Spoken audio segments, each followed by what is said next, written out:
Morning, friends. It is early again, as usual, when I do these videos, 6:15 a.m. And I'm going to do a cut test this morning with the Ohio Riverjack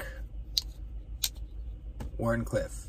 Now, I have done a cut test with the Ohio Riverjack before, but it was the sheep's foot version, which is similar, but this one here, the Wharncliffe, is a full flat grind, while the sheep's foot is not. So this one's going to slice a little bit better. They're both sliced really good. They both have pretty thin measurements behind the edges. You know, blade stock isn't too thick, but this one's just going to slice a little bit better. So I kind of just want to try doing the cut test with the Wharncliffe. Also, just kind of a reminder how badass this knife is for you guys. Now, you should know, I asked Austin of Traditional Pocket Knives, the designer of these knives, when there was going to be jigged titanium Ohio Riverjacks back in stock. He's been sold out of these jigged titanium ones for a while. He still has the micarta inlaid ones, but these ones are gone. And he said probably not for a long time, if ever, because he has a new design coming out, so he's kind of focusing on that now. So if you have a jigged titanium one, it could be, you know, it could be really impossible to get new from here on out. But if you want one, go pick up a micarta one. I'm not sure if those are gonna be made again down the line. It could be like with the jigged titanium, where once his stock is gone, they're just gone. So if you've been thinking about getting one, I would go for it. They're on sale right now, and you could use my code DUTY10 for another 10% off on top of that sale. So if I were you, if you've been thinking about it, I'd go for it. The walk and talk is incredible, just absolutely incredible. The build quality is just impeccable. If you want to hear a real traditional pocket guy's take on this knife, go watch Richter Knives video on the Ohio Riverjack. I just sent him one to check out, and he has some good things to say about it, and he's very knowledgeable in traditional slip joints. So if you want his perspective on it, then go watch his video. He doesn't have anything negative to say about it. He said that it was one of the best walk and talk, one of the best walk and talks that he's ever felt, period. Which is, I mean, I knew it was good, but he's handled way more slip joints than I have, and so that was pretty cool to hear. So anyways, let's get out and start cutting. M390 blade steel. Let's go get some. Let's get it on.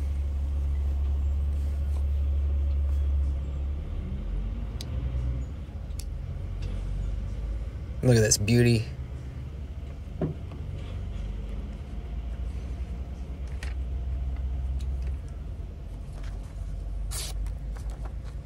Nice and sharp. This is the factory edge. So I had 3 Ohio Riverjacks. I had all 3 blade shapes. There's this Wharncliffe that I'm using right now. There's a sheep's foot, and then there's a spear point. I had all 3. I recently gave one away. I gave my sheep's foot away to someone that really would appreciate it. I felt like I didn't really need all 3. But anyways, so I figured I have the Wharncliffe and the spear point, which the spear point comes in, it's useful in different ways than the Wharncliffe.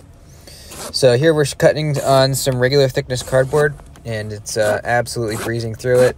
And look how quickly you're able to break this stuff down. Just glides, really glides through.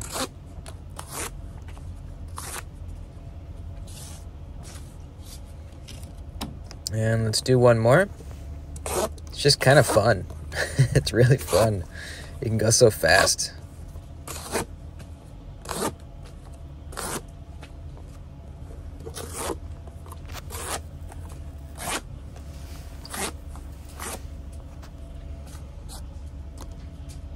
And let's try some triple thickness cardboard, which is a lot more difficult to push through if you don't have thin geometry on your blade.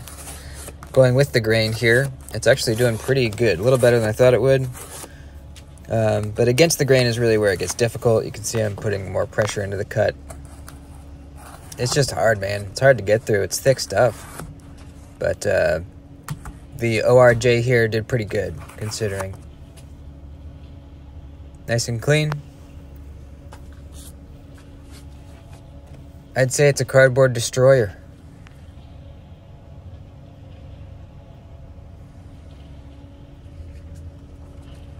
Check our edge. Still very nice. Trying to get some of that tape gunk off. It does kind of hang up on the paper sometimes and affect your, affect your testing. So I'm trying to get that tape gunk off. And let's try the paper again.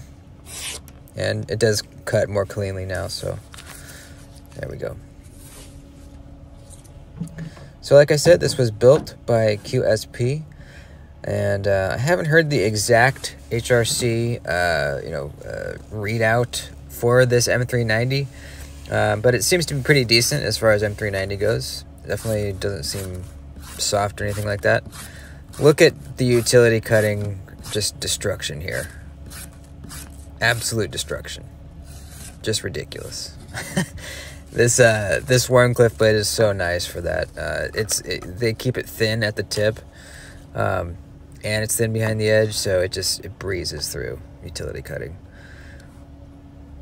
Let's try let's roll up this leather glove and do some leather cuts here. This is not the best blade shape for this kind of cutting. It's better to have some belly for this kind of stuff, but as far as sharpness goes, very good. And it's cutting well for sure. It just helps out a little belly so you can kind of rock down on the cut, on the material, I mean. Same with the rubber tubing that we'll cut here in a minute. Nicer to have a little bit of belly.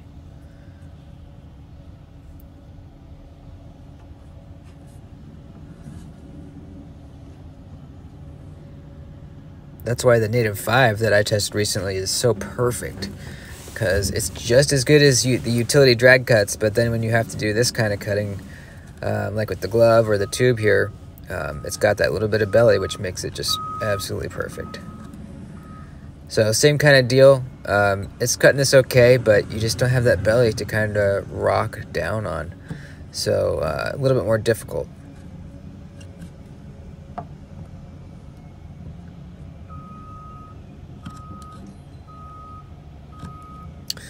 It's kind of interesting. I used to be like a sheep's foot or Wharncliffe guy, you know. Really, really thought they were kind of the best of the best. But now I'm kind of leaning more toward the Native 5 kind of blade shape being probably the best blade shape.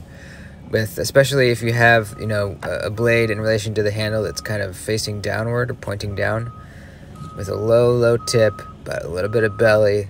That's where it's at, man. Cutting some bungee material, it's doing very well. Again, a little bit of belly would be helpful here, but it's doing just fine. Nice clean cuts. I typically like my my backup knife or my second knife, my 5th pocket carry knife, to be a Wharncliffe or sheep's foot blade. That's what I like, because my primary carry knife usually, well, I won't say usually, but a lot of times isn't a sheep's foot or Wharncliffe. It's probably a Spyderco. That's what I carry mostly.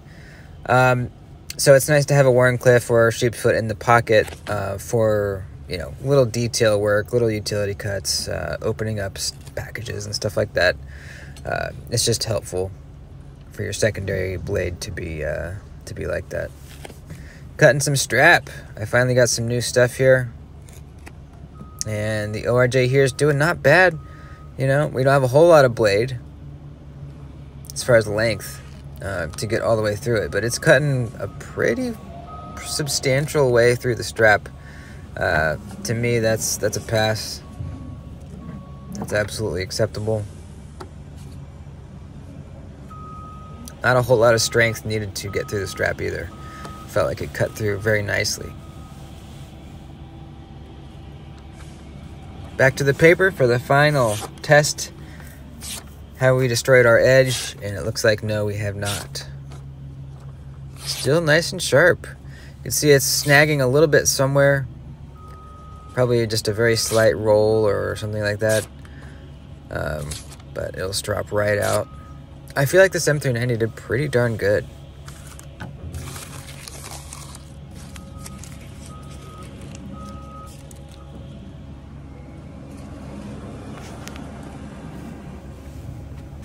This is a little bit more of a heavy-duty style slip joint. You can get, some serious work done with this. It is not fragile at all. Just really solid feeling. With the strong pull, there's no way that blade is gonna. Well, there is a way. Very unlikely for that blade to close on you as you're working with it. Even if it does, that half stop's gonna catch it before it can do any serious damage to you. I'm strapping now. Sped up the video a little bit here just to make it go a little faster. This is a very easy blade to strap, as with any Wharncliffe or sheep's foot with very little or no belly. Just straight across, very easy.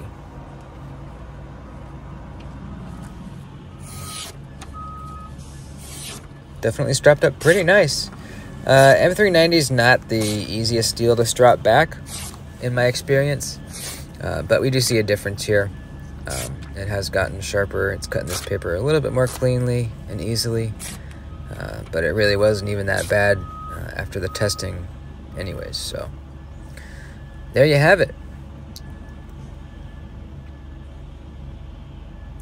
The value on this knife is really incredible. The sale price right now is, I believe, well, they don't have the titanium ones, but for the micarta ones, I believe it's like $125 or even $135 maybe. That's crazy. That is crazy cheap. If you look at that compared to a lot of other modern traditionals, that value is nuts. For titanium, micarta, and M390, it's crazy, and with my code, you might even get it, I think you're going to get it down to like close to $100, a little over $100. It's crazy. It's a crazy good deal. So jump on it before they're all gone. Maybe forever. I don't know. The titanium ones probably for sure gone forever, possibly, maybe. Who knows? They're going to be hard to get. So that's it, folks. Please like the video before you bounce. I love you very much, and I'll see you soon. Adios.